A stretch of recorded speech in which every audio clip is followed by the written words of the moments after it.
Kids, kamay sa mesa. Double points round. Top 7 answers are on the board. Question is, masasaktan ka kapag tumapa ka sa blank. Elia. Kapag nakatapa ka po sa pako. Aray.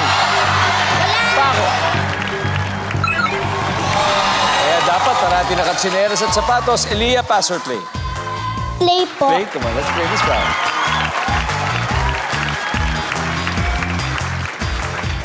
Angel, masasaktan ka kapag tumapa ka sa blank. Needle. Sa needle. Nandyan ba ang needle?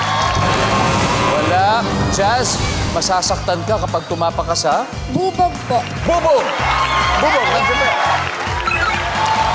Mag-iingat sa bubog. Audrey, masasaktan ka po pag tumapa ka sa Bato. bato. Nandyan ba ang bato? Elia, masasaktan ka kapag tumapa ka po sa Nakatapa ka po sa seashell. seashells. O, may masakit lang minsan yun. Sa beach, di ba? Nandyan ba ang seashells? Wala. O, pwede ba? O, Catwalk Kids, pwede na kayo mag-usap-usap. Angel, masasaktan ka kapag tumapa ka sa Sa puso. survey says. Kale, ready to steal? Masasaktan ka kapag tumapa ka sa? Bottle cap. Sa? Yung cup ng ano ba? Okay, tansan or tansan, Bless? Toys. Toys, CJ? Dungo. Athena, masasaktan ka kapag tumapak ka sa blank. Toys. Toys. Ang sabi nila toys, ang sabi ng survey.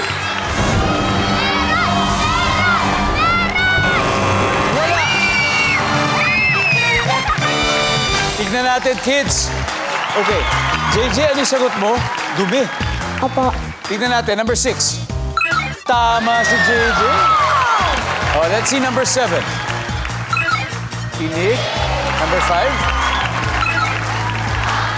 Thumbtacks. And finally, number 4. Apoy!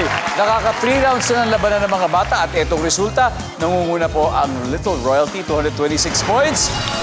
Naghahabol ang Catwalk Kids may 79.